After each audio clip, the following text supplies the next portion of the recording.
poète, glossateur.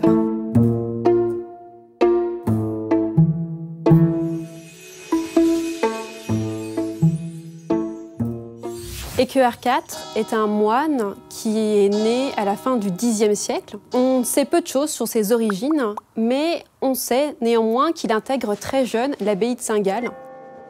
L'abbaye de Saint-Gall est une abbaye très importante, c'est une abbaye bénédictine qui a été fondée au 7e siècle. Et c'est un très grand centre d'enseignement encore au Xe, XIe siècle.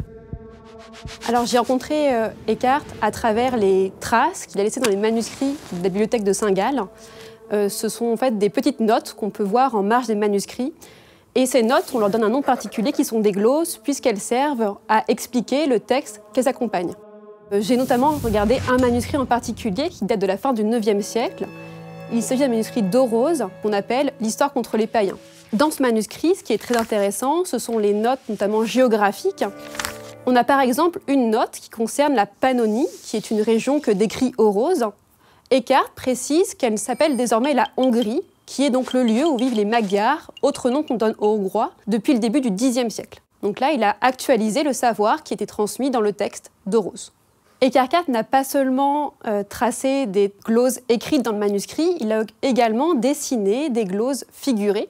Il y a tout d'abord une map-monde schématique qui nous montre comment est divisé le monde habité. On a d'abord l'Asie qui occupe le rectangle supérieur, l'Europe et l'Afrique qui se partagent le rectangle inférieur. Ces trois rectangles sont entourés par un océan, Oceanus, sur l'image. Équeard n'a pas montré un monde habité qui est circulaire, qui est l'image qui circule le plus en réalité à cette époque-là, notamment à Saint-Gall. Il a choisi vraiment de montrer un monde tricardus, qui est l'expression qu'utilise Orose dans son texte. Tricardus signifie que le monde est divisé en 3 carrés, ce que montre bien Équeard IV dans son image. Dans ce manuscrit, Équeard IV a également tracé sur les marges des dessins topographiques, notamment d'une région particulière qui est celle de la Terre Sainte, qui est composée de 2 villes, Jérusalem et Jéricho. Et on a également le Jourdain, et il a montré les sources de ce fleuve que sont l'Ior et le Dan. Ici, Équeard vient compléter le texte d'Orose, puisque dans son texte, Orose ne mentionne pas du tout les sources du Jourdain. Donc pour faire ce dessin, on peut supposer qu'il a cherché des sources à l'extérieur du texte d'Orose, notamment chez Isidore de Séville, qui est aussi un auteur qui est très connu au Moyen-Âge.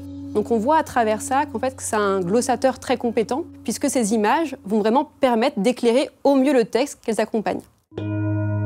Équeard IV était très prolifique et a notamment laissé plusieurs œuvres, dont une chronique qui raconte l'histoire de l'abbaye avec beaucoup d'humour. D'autre part, c'est également un poète et on a gardé ses poèmes dans un manuscrit autographe, ça signifie qu'il est écrit de sa main. Et ces poèmes portent notamment sur des bénédictions pour des messes. Le moine de Saint-Gall est intéressant pour les traces qu'il a laissées dans la bibliothèque de Saint-Gall. Je pense que ça nous montre surtout que la géographie existe en tant que savoir au Moyen-Âge, et que ce n'est pas un savoir qui est figé. On lit les textes antiques, mais quand on les lit, on ne répète pas seulement ce qui est écrit, on cherche à savoir si ces connaissances sont encore valables. Les gloses nous montrent la transformation et la circulation des connaissances géographiques depuis l'Antiquité jusqu'au Moyen-Âge, au moment où il a vécu.